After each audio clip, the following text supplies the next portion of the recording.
नमस्कार, अब दुनिया की फटाफट बुलेटिन में आप सभी का स्वागत है और नजर डालेंगे आज के खास खबरों पर। राजद ने सोशल मीडिया साइट एक्स पर अपनी पोस्ट में कहा, समस्तीपुर के सरायरंजन विधानसभा क्षेत्र में केएसआर कॉलेज के पास सड़क पर भारी संख्या में ईवीएम से निकलने वाली वीवीपैट पर्चियां फेंकी हुई मिली। कब, कैसे, क्यों, किसके इशारे पर इन पर्चियों को फेंका गया? क्या चुनाव आयोग इसका जवाब देगा? क्या यह सब बाहर से आकर बिहार में डेरा डाले लोकतंत्र के डकैत के निर्देशों पर हो रहा है? वीवीपैट पर्चियों के मामले में एआरओ को सस्पेंड किया गया। मुख्य चुनाव आयुक्त ज्ञानेश कुमार ने कहा, समस्तीपुर के डीएम को मौके पर जाकर जांच करने का निर्देश दिया गया है। ये मॉक पोल की वीवीपैट पर्चियां हैं। मतदान प्रक्रिया की निष्पक्षता पर कोई असर नहीं पड़ा है। प्रधानमंत्री नरेंद्र मोदी ने शनिवार को सीतामढ़ी और बेतिया में चुनावी सभा को संबोधित किया। उन्होंने बिहार में अपनी आखिरी चुनाव सभा में कहा, कुसंस्कार से भरे लोग कुशासन चाहते हैं। उन्होंने कहा कि नहीं चाहिए कट्टा सरकार, फिर एक बार एनडीए सरकार। यह चुनाव हम नहीं लड़ रहे हैं, यह चुनाव बिहार की जनता लड़ रही है। वजीरगंज विधानसभा क्षेत्र में जनशक्ति जनता दल के प्रत्याशी के पक्ष में जनसभा करने गए तेज प्रताप यादव के सभा में हरा गमछा देख भड़क गए। तेज प्रताप ने कहा, ये जयचंद की पार्टी का है, यहां हरा नहीं पीला गमछा चलेगा। भीड़ को इशारा करते हुए लालू के अंदाज में तेज प्रताप ने कहा, उतारो हरा गमछा को। पश्चिमी अफ्रीकी देश माली में आईएसआईएस और अलकायदा से जुड़े आतंकवादियों ने 5 भारतीयों का अपहरण कर लिया है। यह घटना माली के पश्चिमी इलाके के कोबरी के पास की है। ये सभी भारतीय एक विद्युतीकरण परियोजना पर काम कर रही एक निजी कंपनी के कर्मचारी थे।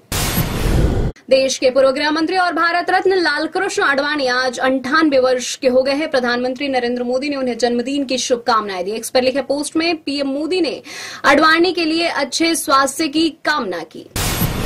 भारतीय गैर लाभकारी संस्था एजुकेट गर्ल्स को प्रतिष्ठित रेमन मैगसेसे पुरस्कार से सम्मानित किया गया। संस्था ने यह सम्मान उन हजारों क्षेत्रीय समन्वयकों और युवा मार्गदर्शकों को समर्पित किया है जिन्होंने दूर दराज के गांवों में स्कूल न जाने वाली लड़कियों की शिक्षा के लिए काम किया है।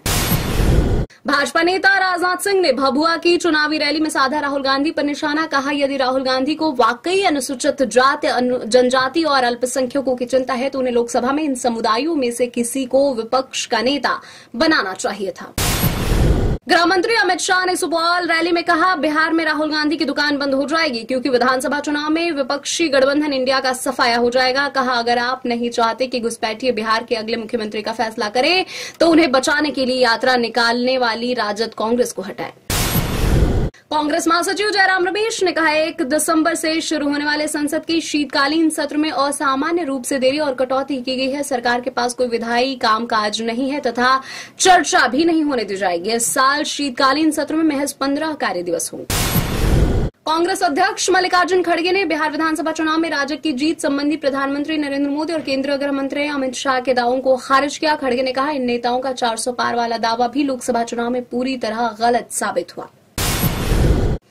दुनिया भर में भारतीय दूतावासों ने देश के राष्ट्रगीत वंदे मातरम के 150 वर्ष पूरे होने पर सामूहिक गायन, सांस्कृतिक कार्यक्रमों और सामुदायिक समारोहों के साथ प्रवासी भारतीयों में एकता और राष्ट्रीय गौरव की भावना को प्रतिबिंबित किया। 1875 में बंकिम चंद्र चटर्जी द्वारा रचित वंदे मातरम भारत के स्वतंत्रता आंदोलन के दौरान का एक नारा बन गया।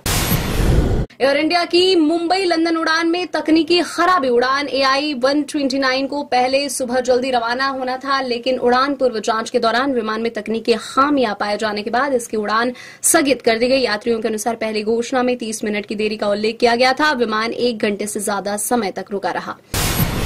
बिहार के जमुई में स्टेशन रोड स्थित बीजेपी ऑफिस के बाहर राजद कार्यकर्ताओं का हंगामा। बताया जा रहा है कि राजद प्रत्याशी शमशाद आलम के रोड शो के दौरान नारेबाजी की गई। यहां भाजपा की ओर से वर्तमान विधायक श्रेयसी सिंह चुनाव लड़ रही हैं।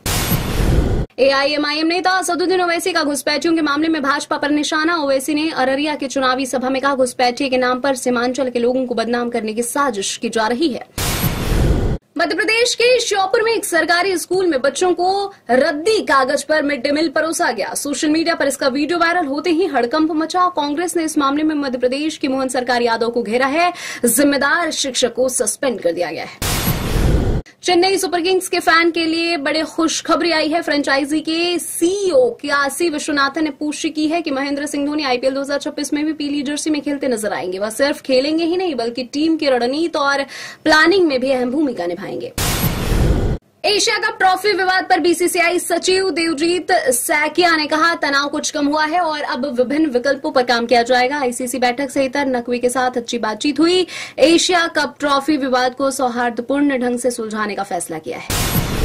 हॉलीवुड फिल्म जूटोपिया 2 से जुड़ी श्रद्धा कपूर फिल्म के हिंदी वर्जन में जुडी हॉब्स के किरदार में देंगी अपनी आवाज। श्रद्धा बोली, यह किरदार मुझसे काफी मिलता जुलता है। भारत में 28 नवंबर को रिलीज होगी जूटोपिया। विवेक अग्निहोत्री की the Bengal files international film festival of India के इंडियन पैनोरमा में हुई सिलेक्ट। 1946 को बंगाल में हुए डायरेक्ट एक्शन डे की घटना पर आधारित है फिल्म की कहानी। विवेक बोले, फिल्म राजनीति से नहीं बल्कि दर्द से बनाई गई।